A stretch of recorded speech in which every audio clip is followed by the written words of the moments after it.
ক্ষমতাচ্যুত প্রধানমন্ত্রী শেখ হাসিনার বিআই সাবেক মন্ত্রী ইঞ্জিনিয়ার খন্দকার মোশাররফ হোসেনের সুপারিশে 2014 সালে বিআরটিএ অফিসে চাকুরি পান সৌরভ। বিআরটিএর মেকানিক্যাল অ্যাসিস্ট্যান্ট পদে চাকুরিতে যোগ দিয়েছিলেন তিনি। তখনই খুলে যায় তার ভাগ্যের দুয়ার। এরপর আর তাকে পেছনে তাকাতে হয়নি। অবৈধ পথে উপার্জন করেছেন দুহাত ভরে। ইতিমধ্যে তিনি নামে বেনামে অর্ধশত কোটি টাকার সম্পদ গড়েছেন।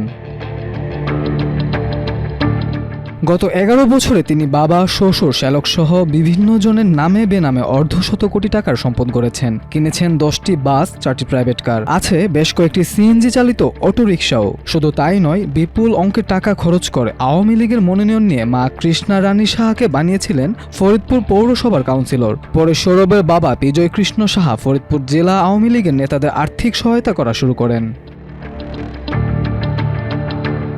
অনুসন্ধানে জানা গেছে সৌরভের বেতন 26 থেকে 27 হাজার টাকা হলেও মাসে অবৈধভাবে কামান 30 থেকে 35 লাখ টাকা। বরিশাল বিআরটিএর অধীনে প্রতি মাসে লাইসেন্স দিতে 6 থেকে 8টি বোর্ড বসে। প্রতি বোর্ডে লিখিত, ভাইবা ও ফিল্ড টেস্ট পরীক্ষায় 180 থেকে 200 জন অংশ নেন। বোর্ডে হাতে গোনা কয়েকজনকে পাশ করানো হয়। পরে বিআরটিএর চিহ্নিত দালাল ও সৌরভের ব্যক্তিগত ড্রাইভার রিয়াজ খান, আলাউদ্দিন, জাকির, আসাদুল, হৃদয় সহ 20 থেকে 25 জন পরীক্ষায় ফেল করা ব্যক্তিদের সঙ্গে যোগাযোগ করে তারা পাশ করানোর জন্য 3-4 হাজার টাকার চুক্তি করেন। এর মধ্যে লাইসেন্স প্রতি সৌরভকে দিতে হয় 2,500 টাকা, বাকি টাকা পান দালালরা।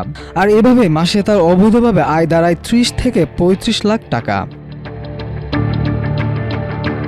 সূত্র আরও জানায়, সিএনজি অটোরিকশা রেজিস্ট্রেশনের জন্য ফাইল প্রতি 40 থেকে 50 হাজার টাকা নেন সৌরভ। প্রতিটি ট্রাকের রেজিস্ট্রেশনের জন্য ঘুষ নেন 5 থেকে 10 হাজার টাকা এবং বিভিন্ন শোরুমের মোটরসাইকেলের ফাইল প্রতি নেন 1,000 থেকে 1,500 টাকা। এছাড়া বাস, ট্রাক, প্রাইভেট কার ও সিএনজির ফিটনেস থেকে 5,000 টাকা পর্যন্ত আদায় করে থাকেন সৌরভ। সৌরভের এমন ঘুষ বাণিজ্যের বিষয়টি সম্প্রতি ধরা পড়ে। তাছাড়া গত বছর বিআরটিএর প্রধান কার্যালয় থেকে সিএনজি টাইপ অনুমোদনের আগেই 191টি সিএনজি রেজিস্ট্রেশন করেন সৌরভ। অভিযোগ রয়েছে, প্রতিটি সিএনজি থেকে তিনি 50,000 টাকা করে ঘুষ নিয়েছেন। বিষয়টি প্রকাশ্যে আসতেই চলতি বছরের জানুয়ারিতে বরিশালে দুদক কর্মকর্তা রাজকুমার সাহা বাদী হয়ে সৌরভকে প্রধান আসামি করে মামলা করেন। ওই মামলায় সৌরভ গ্রেফতার হলেও রহস্যজনকভাবে জামিনে ছাড়া পেয়ে যায়। অন্যদিকে বরিশাল নগরের নথুল্লাবাদ এলাকায় রয়েছে সৌরভের হাওলাদার পরিবহনের বাস কাউন্টার। মাদারীপুরের টেকের হাটের হিরু হাওলাদার ও মনির হাওলাদারের কাছ থেকে 4 বছর আগে হাওলাদার পরিবহনের ব্যানার কিনে নেন সৌরভ। তিনি এটি তার বাবা ও শ্বশুরের নামে কিনেছেন বলে জানান হিরু হাওলাদার।